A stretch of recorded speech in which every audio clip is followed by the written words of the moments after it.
Buenas, vamos a tener la clase sobre inferencia causal de esta manera grabada. Bueno, la motivación de esta clase va por el lado de algo que ya hablamos en la primera clase sobre causalidad, pero es abordar uno de los problemas epistemológicos y filosóficos en general vinculados a la causalidad, ¿cierto? Está el problema ontológico de la causalidad o metafísico de qué es la relación causal, que fue lo que vimos en la primera clase, en donde destacamos la concepción intervencionista y la contrafactual. Está el problema de la inferencia causal, es decir, el problema epistémico de cómo obtener conocimiento causal. Y dentro de los problemas vinculados a la evidencia empírica causal, hay otros problemas como, por ejemplo, de qué depende la credibilidad de la evidencia empírica, de los distintos tipos de evidencia, por ejemplo, observacional versus experimental, y otros como el problema de la carga teórica de la evidencia. Y después están los problemas vinculados a cómo se utiliza la evidencia empírica causal para, por ejemplo, contrastar teorías, para medir cosas, o, por ejemplo, para basar políticas públicas. Y la motivación lo vamos a tomar de un video de Esther Duflo, de una charla TED, donde plantea este problema vinculado a una problemática específica que es el tema de la ayuda externa a países pobres. Y parte señalando en este video que, por ejemplo, todos los días mueren 25.000 niños por causas completamente prevenibles, por enfermedades para las cuales existe cura o por problemas que se pueden solucionar de una forma relativamente sencilla. Por otro lado, existen organizaciones, ¿cierto? Y ONG y de otros tipos o organizaciones estatales que invierten en ayuda en los lugares donde ocurre esto. Pero en torno a eso surge la pregunta vital, ¿cierto? De si la ayuda externa sirve o no para eliminar la pobreza.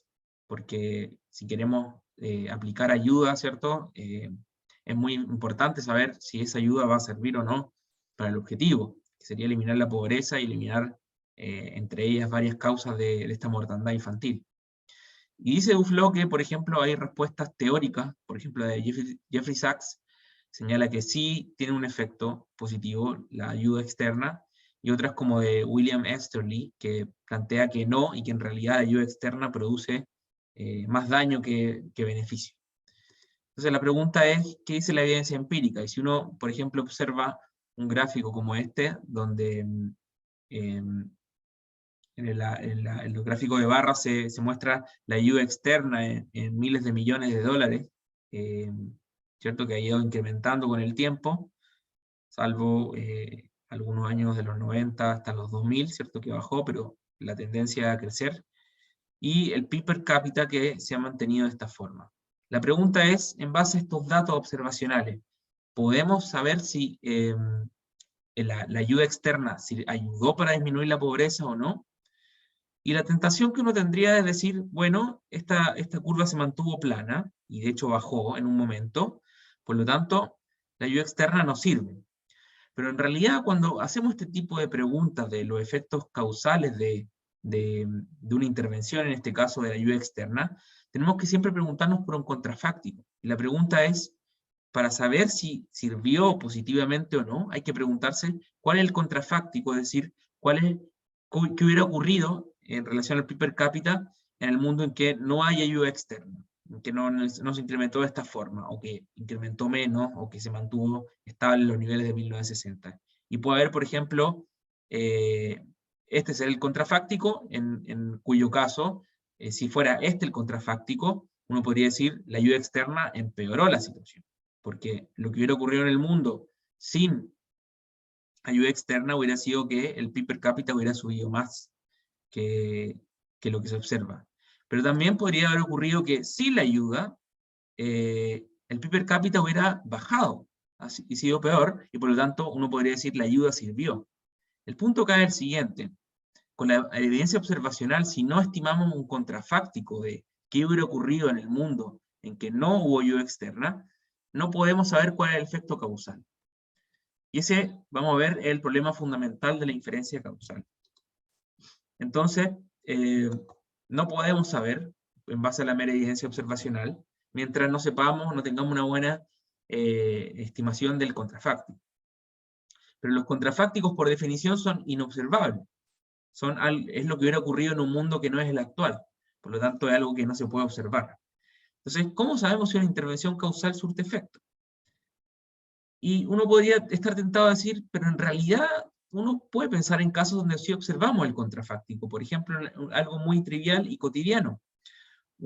Encender un interruptor, ¿cierto? Uno puede decir, bueno, encender el interruptor produce que se encienda la luz de la lámpara, ¿cierto?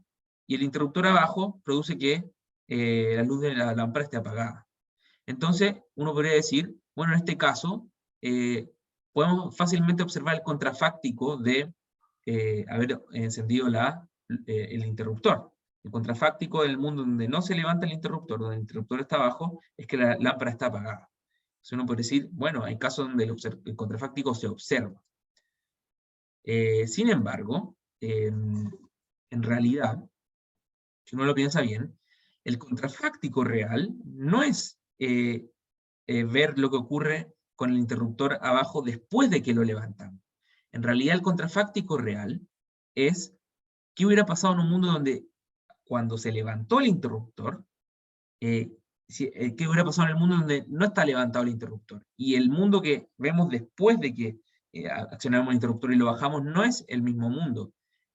Hay que pensar en un mundo que es paralelo en el tiempo y en todas las circunstancias al actual, y ese sería el verdadero contrafáctico. Pero entonces, lo que uno puede decir es que en este caso trivial donde decimos, bueno, pero esto nos da buena información sobre el contrafáctico, en este caso puntual, y no en el caso de la ayuda en África, observar lo que pasa después, ¿cierto?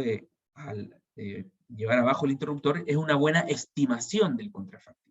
Pero una estimación no es una observación directa, es utilizar evidencia observacional para hablar de algo que no podemos observar.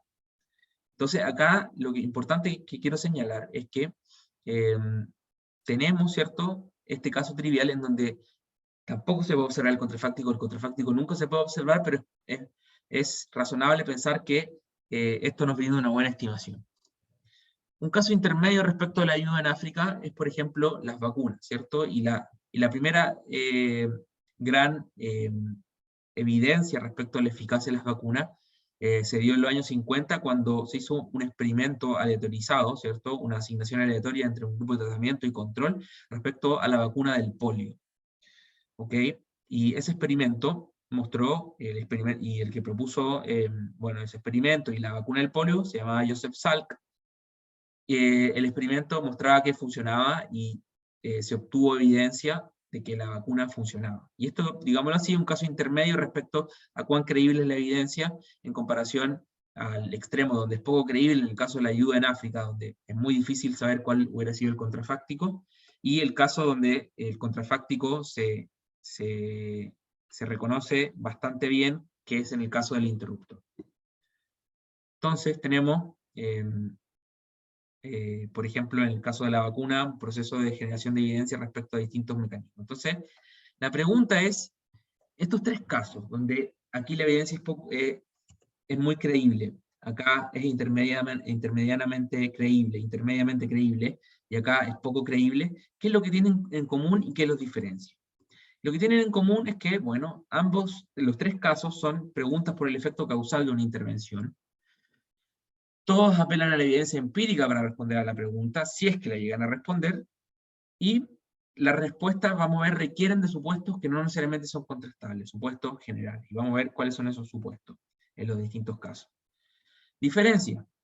Apelan a distintos tipos de evidencia empírica. El interruptor apela a la evidencia cotidiana que tenemos, donde no tenemos que hacer ningún gran experimento ni investigación aplicada. En cambio, la vacuna sí que necesitamos una evidencia más difícil de obtener. Otra diferencia es que requieren distintos tipos de supuestos no contrastables.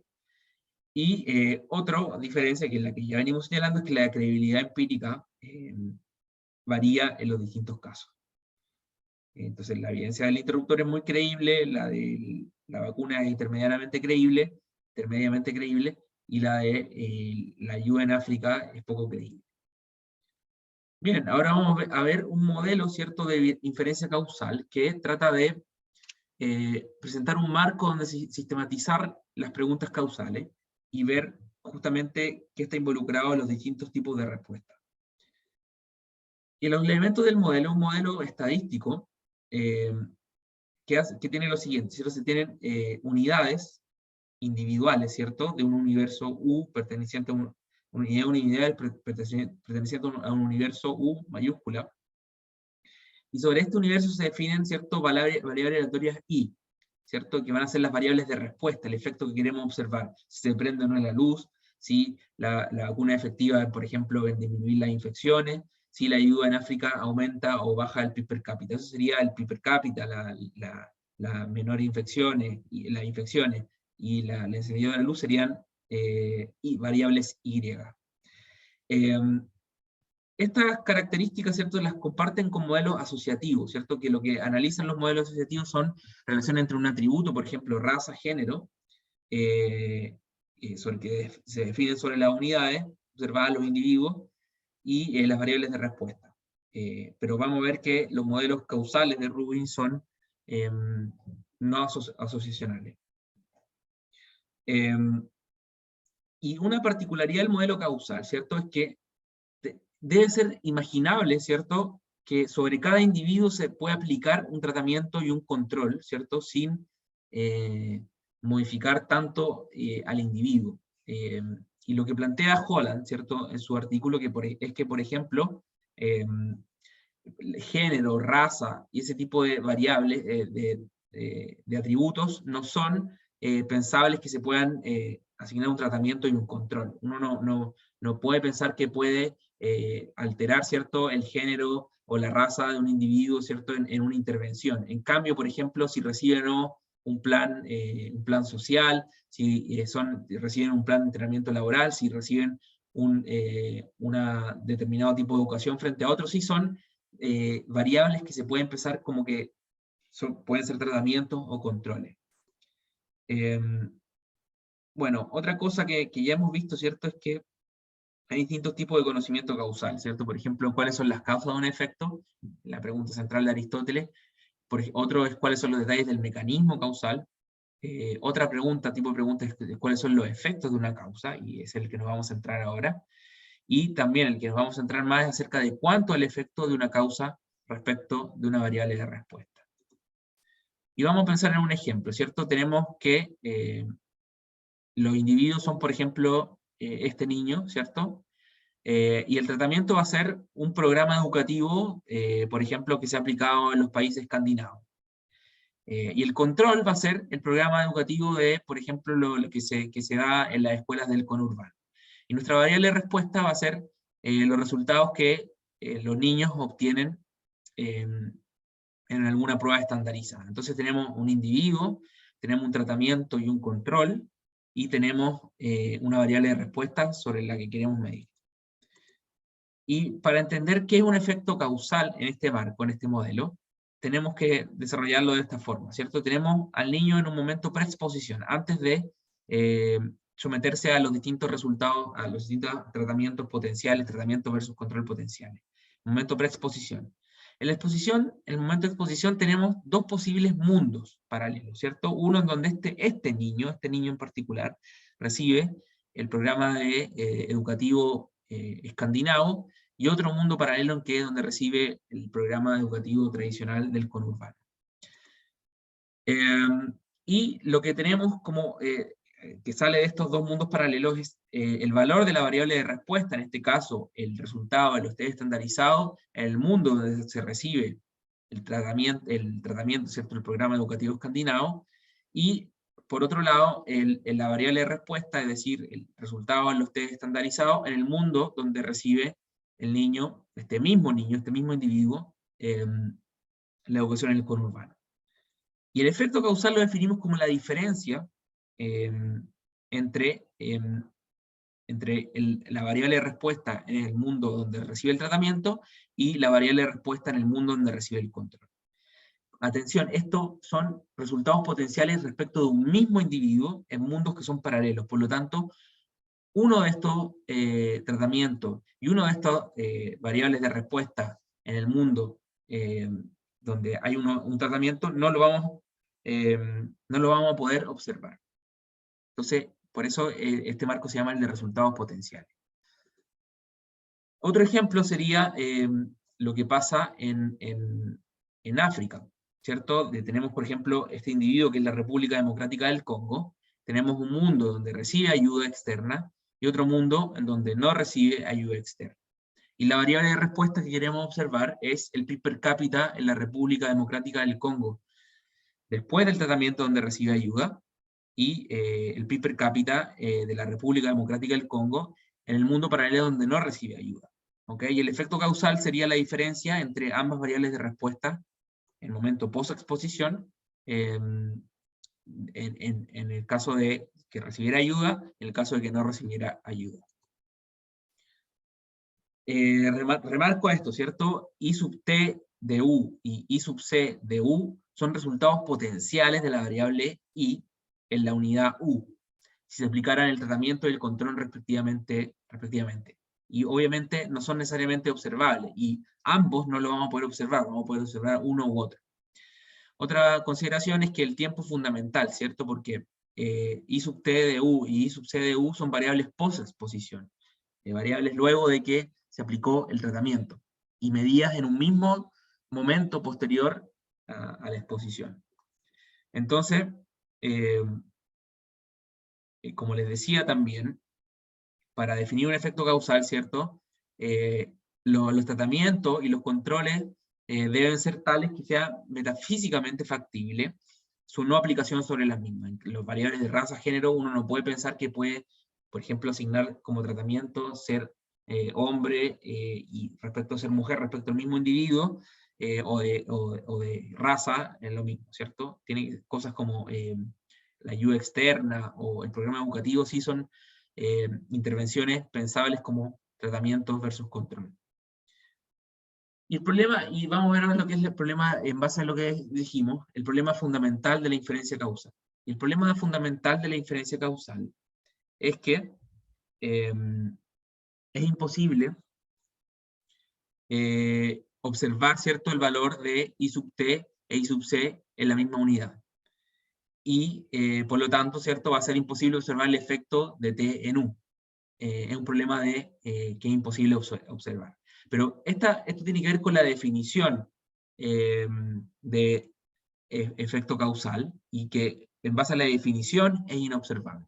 Pero no hay que confundir la definición de efecto causal con el problema de la estimación de un efecto causal, en donde, como bien sabemos, para estimar algo no necesitamos observarlo directamente. Entonces, el problema de cómo logramos estimar un efecto causal, que por definición es inobservable, Holland dice hay dos tipos de soluciones, la solución científica y la solución estadística. Que es un poco, confunde un poco esta denominación, porque la solución estadística también es algo que se hace en la ciencia, y bueno, por lo tanto no está tan buena las denominaciones, pero es importante tener en cuenta eso. Bueno, ¿cuál es la solución científica? La solución científica, y esto tiene que ver con los supuestos que necesitamos para hacer inferencia causal, explota ciertos supuestos que en algunos casos se van a poder hacer, y son supuestos de homogeneidad y supuestos de invarianza. Y el supuesto de, por ejemplo, homogeneidad e invarianza, uno de ellos es, por ejemplo, que podríamos llegar a estimar un efecto causal, el supuesto de estabilidad temporal y transitoriedad causal, que tiene dos partes, ¿cierto? La primera es que el valor de la variable de respuesta bajo el control, ¿cierto? I sub c de u, no sea afectado por el momento en que C se aplica. Y I sub c de u, ¿cierto? El control se mide, ¿cierto? ¿Y cómo se expresa esto? Matemáticamente decir que I sub c de u en t es igual a I sub c de u en t más 1, I sub c de 2 en t más 2, etc. Pensemos en el interruptor, ¿cierto? El control, que en este caso sería que el interruptor esté abajo, el resultado de la variable de respuesta, ¿cierto? Que es si la lámpara está prendida o apagada, no varía, ¿cierto? Si el interruptor está abajo ahora, después o mañana. En cambio, piensen en el caso de la ayuda en África. El control es no brindar ayuda externa, ¿cierto?, al país de la República Democrática del Congo, la variable de respuesta es el PIB per cápita, es poco plausible pensar que se da este supuesto, porque el PIB per cápita va a variar en distintos momentos del tiempo por razones independientes, así se aplica o no el control en este caso. Entonces, en el caso del interruptor, este supuesto, la parte 1 del supuesto de estabilidad temporal y transitoriedad causal, es plausible, y en el caso de la ayuda en África, no. Y la segunda parte de este supuesto es que el valor de I sub t de U del tratamiento no se ve afectado por la previa exposición de la unidad, ¿cierto?, al control y a la medición de I sub c de U. Y nuevamente esto es algo que se puede ver en el ejemplo del interruptor, ¿cierto? Si después encendemos el interruptor, la variable de respuesta, que en este caso sería si la lámpara se enciende o no, no se va a ver afectado por el hecho de que antes estuvo abajo el interruptor. Entonces se da este segundo supuesto en este caso. En cambio, en el caso de la ayuda en África, si antes no ofrecimos ayuda, y después medimos, ¿cierto?, el efecto que hay cuando se recibe ayuda, es esperable que el valor de la variable de respuesta cuando se recibe ayuda va a haber sido afectado por el hecho de que antes no brindamos ayuda. Entonces, esta parte del supuesto tampoco se cumple. Entonces, esto es importante porque estamos entendiendo por qué en el caso del interruptor es fácil estimar el efecto causal y por qué en el caso de la ayuda en África es difícil. La razón es porque en el caso del interruptor y la luz, se puede hacer este supuesto de estabilidad temporal y transitoriedad causal. En el caso de la ayuda en África, no se puede hacer ese supuesto plausiblemente. Y un segundo tipo de supuesto que puede permitir estudiar ciertos efectos causales en el marco de la solución científica es de la homogeneidad de unidades.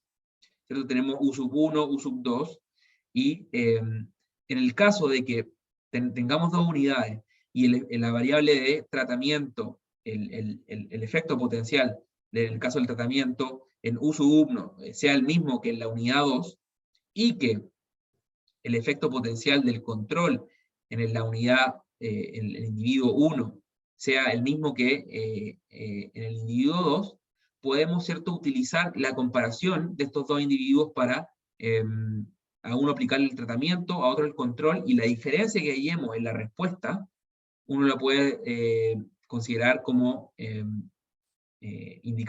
una buena estimación del efecto causal. Y un ejemplo de esto son la investigación en gemelos, ¿cierto? Por ejemplo, de medicamentos o de exposición a patógenos en gemelos. ¿Por qué? Porque en el caso de los gemelos se plantea que los individuos son lo suficientemente homogéneos para que los efectos de un tratamiento sean los mismos y los efectos del control sean los mismos. Entonces, en el caso de los gemelos, ¿cierto?, podemos aplicar, ¿cierto?, el tratamiento a uno y el control a otro, y la diferencia que hallemos va a ser una buena estimación del efecto causal. Pero, por ejemplo, en el caso de los países africanos, para estimar, ¿cierto?, el efecto del tratamiento y el control, puede ocurrir que la misma intervención no produzca el mismo resultado en la República Democrática del Congo en comparación a, no sé, Ruanda. Entonces, este supuesto de homogeneidad no se puede explotar en ese caso, y nuevamente eso explica por qué es más difícil hacer inferencia causal en el caso de la ayuda externa en los países africanos en comparación al caso del interruptor. La solución estadística. ¿Cuál es la solución estadística? La solución estadística lo que hace es explotar el conocimiento que tenemos de una población, ¿cierto? Ya no estamos comparando dos individuos o comparando el mismo individuo en distintos momentos del tiempo, sino una población, el número, de una manera típicamente estadística. Y lo que sale de esto es que lo que se puede estimar en estos casos no es el efecto causal individual, es decir, lo que pasaría en un individuo, sino otra cosa que es el efecto causal promedio, ACE, ¿cierto?, por Average Causal Effect. ¿Y qué es el efecto causal promedio? Es la diferencia, ¿cierto?, entre las esperanzas de la variable potencial cuando hubo tratamiento respecto de la esperanza de la variable de respuesta cuando se aplicó el control. Es la diferencia entre esperanzas, ya no entre los valores de la variable de respuesta en los individuos. Pero nuevamente tenemos el problema que solamente podemos observar I sub t de u o I sub c de u por cada unidad. Entonces, lo que podemos estimar, ¿cierto?, es estas dos esperanzas condicionales, donde, bueno, aquí hay un error, esto que está acá debería ser I sub c, ¿ok? Lo que podemos estimar, ¿cierto?, es la esperanza de la variable cuando recibió el tratamiento entre los individuos que recibieron el tratamiento respecto de la esperanza, en comparación a la esperanza de la variable de respuesta cuando se dio el control en los individuos que fueron sometidos al control. Pero el problema es que esta diferencia no es el efecto causal promedio. El efecto causal promedio es la diferencia entre como dijimos, entre E sub C, la esperanza de I sub T, menos la esperanza de I sub C. Y esto no es lo mismo, no hay razones para esperar que esto lo mío sea lo mismo que esto. Ok, aquí nuevamente debería ser I sub T. Ok. Entonces, tenemos un problema, porque ¿cómo hacemos para estimar el efecto causal promedio con información que solamente puede ser esta? ¿Y por qué no es esperable que sea lo mismo? Porque por lo que se llama el sesgo de selección. Porque puede ocurrir que los individuos que reciben el tratamiento, por alguna razón, tienen otras características que hacen que varíe la variable de respuesta en comparación a los individuos que reciben el control. Y entonces, estas esperanzas condicionales no van a estar midiendo realmente el efecto del tratamiento, porque podría ser que se mezcle en ese efecto, en lo que observamos, el efecto del tratamiento con las diferencias que los individuos que se autoseleccionan en el grupo de tratamiento, que inciden, ¿cierto?, en la variable de respuesta, y respecto de los factores que inciden en la variable de respuesta de los individuos que se autoseleccionan en el grupo de control. Entonces no vamos a poder, en general, no es esperable que siempre se dé esta equivalencia. ¿Qué es lo que hace la solución estadística? Es hacer lo siguiente. Si la variable aleatoria S, ¿cierto?, que es recibir o no el tratamiento, es independiente de cualquier otra variable aleatoria, incluidas de I sub T e I sub C, las anteriores igualdades se van a verificar. ¿Por qué? Porque si la variable ¿cierto?, de someterse a tratamiento es independiente, ¿cierto?, de cualquier otra cosa, la independencia hace que, ¿cierto?, esto hace que, perdón, la independencia estadística implica que la esperanza condicional, ¿cierto?, de I sub T, respecto de S, como hay independencia de esta variable S, la esperanza va a ser la misma. Y aquí es donde entra la famosa idea de la importancia, lo mismo para el control, ¿cierto?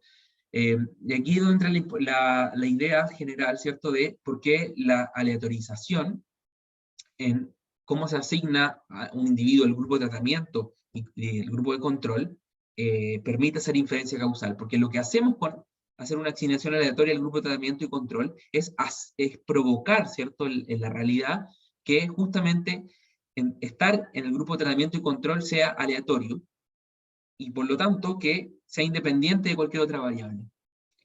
Entonces logramos la independencia en el mundo real, haciendo una asignación aleatoria de los individuos entre el grupo de tratamiento y de control.